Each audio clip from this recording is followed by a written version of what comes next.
I'd like to tell all my fellow Americans about an experience that I've just come from a place called the Barrytown Training Center for the Unification Church, which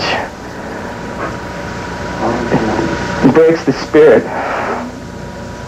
or tries to break the spirit of all.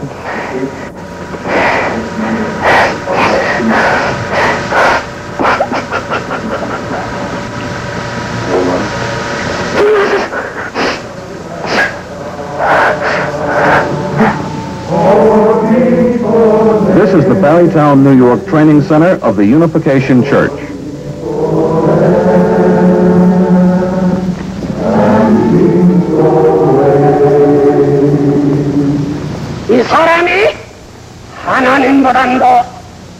The Unification Church and its affiliated organizations operate in more than 40 countries. Moon's goal is worldwide, to establish a heavenly kingdom on earth, to drive out Satan. Satan is everywhere, ready to possess your body and mind. Moon has that drilled into his converts, and it serves to control them. If they disobey Moon, if they leave the Unification Church, they will be possessed. Moon calls himself Reverend. His followers call him Master, work for him without question, and do whatever he says. The followers are told that Moon and his wife are their true parents, and they must be obeyed, without question. Moon has never said in public that he is the ultimate Messiah, but his Moon, by the way, speaks almost no English, so we have used a translator to read some of his private writings. His writings are titled Master Speaks. Last February, Moon married 1,800 couples in a mass ceremony and gave them Moon's blessing. It symbolizes their purification from being born in Satan's world. 150 Americans received it. Master speaks. When you are blessed in marriage, you women must be absolutely obedient to your husbands. There are a number of rumors about Moon's sex habits during his earlier days in Korea. But now he preaches strict celibacy for unmarried followers, and he makes it difficult to get married. A couple who wanted Moon to marry them would have to wait 3 years for Moon's blessing and another 3 years to consummate the marriage. Master speaks, I'm planning to get hold of worldly wealth. Cult leaders know how to make money while saving souls. Moon is no exception. He is wealthy, particularly so by Korean standards.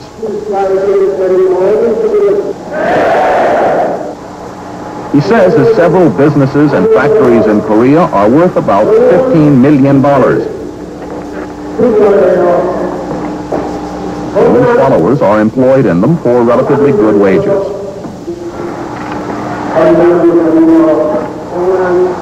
One of Moon's factories is a supplier for South Korea's army, and Moon himself is close to President Dictator Park.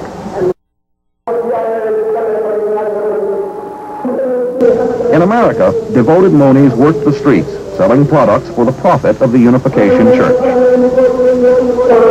A lot of things get sold, including Moon's blessing. He charges a fee for what he calls the condition of the blessing. For Americans, it was $400 each. In Moon's church, the poor are not blessed unless they got that way by giving it to Moon. In this country, Moon enjoys a $600,000 personal mansion near New York, 2 limousines, 2 yachts.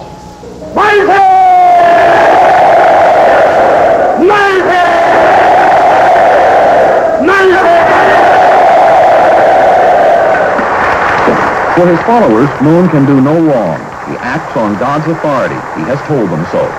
Moon says God told him what to do in a series of heavenly visions, starting when he was 16.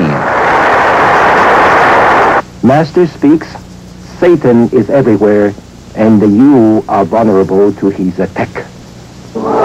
It is Moon's version of the fall of man that outrages Christians. Satan, Moon says, physically seduced Eve, and ever since, mankind has been under Satan's dominance.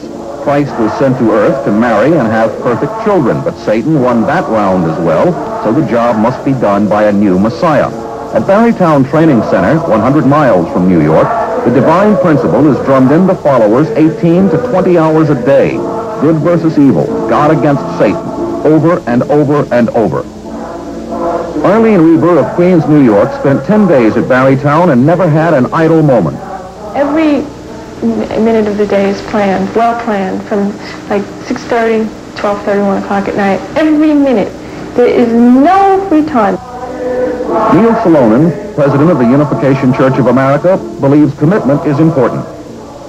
It may be true in a training program that there's, a full schedule of activities, therefore people may feel that they don't have any time by themselves, but then they may leave. They're not held at the training program. In every element of our life. Miss Reber tried to leave twice. She was not physically held, but she was pressured. We had a little meeting with around 8 or 9 of the leaders, and we sat around a round table, and it's like interrogation. Why do you want to leave? It's like, removing a baby from its womb before it's born. All the things that led to you coming here are God working to bring you here, because he wants you to hear this new and wonderful truth. Now, are you going to just turn your back on God? You might get killed if you go back. Satan is going to attack you. The Barrytown method has been called brainwashing, but psychiatrist Robert J. Lifton calls it mind manipulation. Either way, Miss Reber found it oppressive. But if you want to call it like heavy indoctrination and suppression of any thought process, that's what goes on there. That's what was happening to me. That's why I felt like, got to get out of here. It's crazy. They're trying to take over, not let me think, making me feel that I shouldn't think. So in other words, you should be a robot. Master speaks, I am a thinker. I am your brain. Newcomers are gradually made to believe they are getting God's word, being saved from Satan. After you have your lectures, you have a little meeting and you talk about your lectures, and it's all, mediated. That's just it. Everything is mediated by someone who's got all those answers for you. Despite the pressure, Arlene Reber left Barrytown, but many people, including her boyfriend, were converted. I think it's a lot based on fear, a lot based on guilt with the whole thing with Satan, and also based on the fact that it's a very logical theory.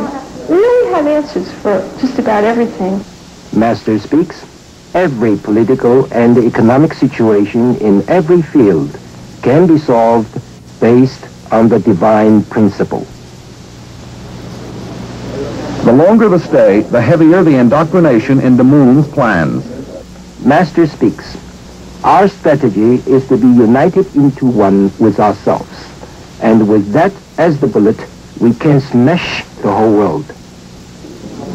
Unity and obedience, particularly obedience. Master speaks, even if you have to be beaten or driven out to the place of death, if you are ready to obey your true parents in utter devotedness, then you are sure to go the heavenly course. Followers must be prepared to die for the cause. Shirley Turner of Warwick, Rhode Island, spent 14 months in the cult and used to hear Moon at Barrytown. He used to say, he says, I can baby you. He says, I can do one of two things. I can baby you, or I can make you soldiers for God. One of our theme songs was Heavenly Soldiers. So he says, which do you want me to do? And we scream at the top of our lungs, push us, push us. The pressure is severe. A local hospital admitted 4 cases of hysteria from Barrytown in 4 months. Bill Genitazio ran away from Barrytown and wound up at the hospital, diagnosed by Dr. Ernest Giovanoli. He had an acute psychotic reaction, manifested by confusion. His thinking was completely disorganized. He was irrelevant, irrational, incoherent initially when he came into the emergency room. He was terribly frightened of an experience that he had had. Genitazio was interviewed after 12 days in Rhode Island Hospital. Near the latter part of the 7-day workshop, and I had an experience where I thought I was going out of my mind. It was what they termed it a very spiritual experience, because they felt that I was very spiritually open, and I was very tired and very fatigued, and I don't know if something was put into my food or not. That was a possibility also, but I thought that I had been taken over by Satan. Genitazio is still under psychiatric care. Another Barrytown resident became a bizarre suicide. 23-year-old Bill Daly of Elmont, Long Island, had been a member of Unification Church for 4 months. He wandered to this spot on the Amtrak line, took off all his clothes, lay face up, his arms outstretched, and put his head on the rail. A spokesman for the Unification Church told Daly's family that he had been taken over by an outside force, presumably satanic. New Yorker Steve Pucci lives at nearby Bard College while still an associate member at Barrytown. There were times when I used to go out of that place running. I couldn't take it no more, you know. I saw many kids during lectures, they would stand up. One girl stood up and she said, "Satan, get behind me." And she was really frantic. They took her out of there, but that night when we were going to sleep and she was lying in bed, and I'd seen the movie The Exorcist, and it was just like it. She was chanting, "God is love." She was just chanting. And then this other woman started screaming because she had been in a mental asylum, she said, and this was just like it. And all these kids left and right were doing this. And they would take them away. I don't know where they took this girl. I never saw her again.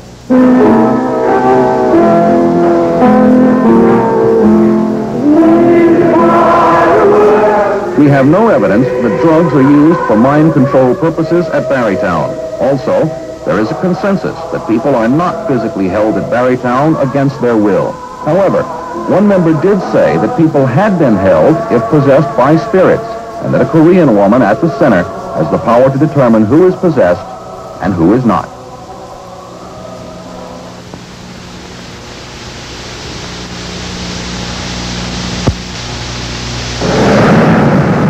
And the church finds something of value in them: money, fundraising, selling.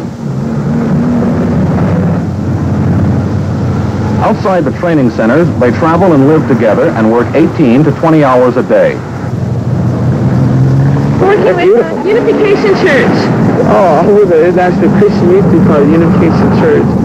Well, it's not a selling process. Our members describe either a particular program of our church or general activities, and they ask people to give a donation in return for something which is tangible, which would inspire people to want to contribute to our cause. John and Robbie Kalaluka were engaged at Tulane University, joined the cult together to be married by Moon, but were drawn apart. After 9 months, they were deprogrammed and married. They remember fundraising. They didn't tell you to say outright what you were fundraising for, from Reverend Moon, the Messiah, you know. They told us to keep it under wraps, to say we were a Christian youth group, to say we were raising money for a youth center in the community, or drug abuse, or something like that. It's a Christian interdenominational group who's working for God and deepening an understanding for young people. We tried, at least in our state, for the most part, to stay away from just saying we were a drug center, an outright lie. We'd say that we tried to help people with drug problems, but this was a lie too. It was lying by omission. What happens to the money? Oh, it goes directly into the church to work with activities that we're doing, working in prison reform and really? Yeah. Drug rehabilitation. We're working directly in New York now. You didn't have to say that much because when someone stops 10 minutes, or 3 minutes for a traffic light, you just say, "Hi, I'm working for a Christian group. Would you like to donate?" And you hold the flowers in their face. And they hear Christian, they hear donate, and they see flowers, and they go, "Oh, my wife," are like, and pass it out the window. Master speaks, in flower selling, most the women excel the men. There's good money to be made in the streets. The tally sheet shows an average day for a small team. The Moonies who sell don't keep a cent. It all goes to Unification, and Unification wants every cent it can get. I met a few people that have made so far, people my age, that have raised about $200,000 for the church, individually. The money, however, is never used for anything really to benefit the public. They use it for their own rent, their own transportation, their own bills, to send it international, but they don't use it for any drug program or anything like that. Master speaks, if white Americans cannot do the job, I will raise the black members and shame you white members.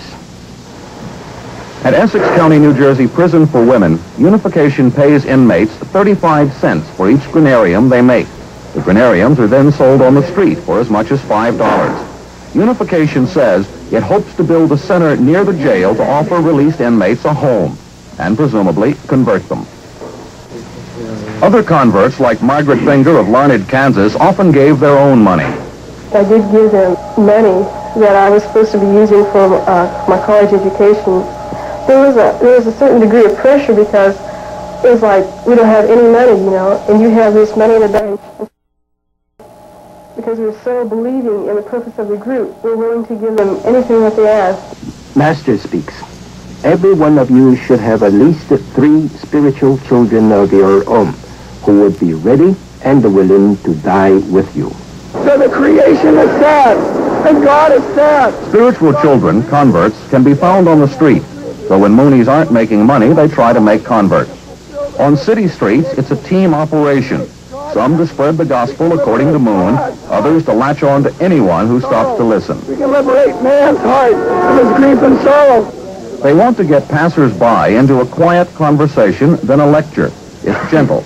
Ex-members have said they got a feeling of brotherhood from their initial contact with church members, a feeling that was later reinforced by communal living. Where did human life originate? How did it begin? The feeling may be brotherhood, but the goal is conversion.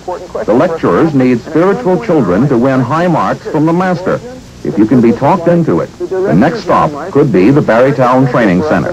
Understanding the origin, the purpose, the direction of life.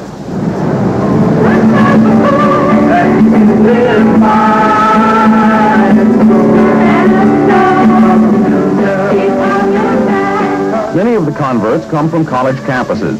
Moon is represented there by CARP, Collegiate Association for the Research of Principles. CARP is legally separate from Unification Church. Ethically and morally, they are the same. At this CARP meeting, listeners were invited to dinner at a Unification Church center. Tonight, sponsoring a dinner. It's at 4016 Davenport Street, and we'd like to invite as many as you'd like to come. Another Moon College fun organization is New Education Development Systems at the University of California at Berkeley. Bob Cantillo of Paramus, New Jersey, was approached while strolling in Sproul Plaza. I was on my way to California, and I stopped in Berkeley to visit a friend of mine. Friday, I went to the campus to check it out. You know, I'd never seen a campus before. And I was walking around, and I was approached by a young girl named Poppy. They're really great houses, lots of different kinds of people, you know, not just in school, but all kinds, and living together. There's no, we've created ourselves, no tied into anything institutional or anything like that. It's basically people living together, working together, got a farm, some businesses, and it's really a neat kind of life, you know. It's the familiar routine. Dinner and a lecture at an old fraternity house on Hurst Street. Then a weekend at the 600-acre farm 100 miles north of Berkeley called International Ideal City. It's soft sell, first education, then Moon.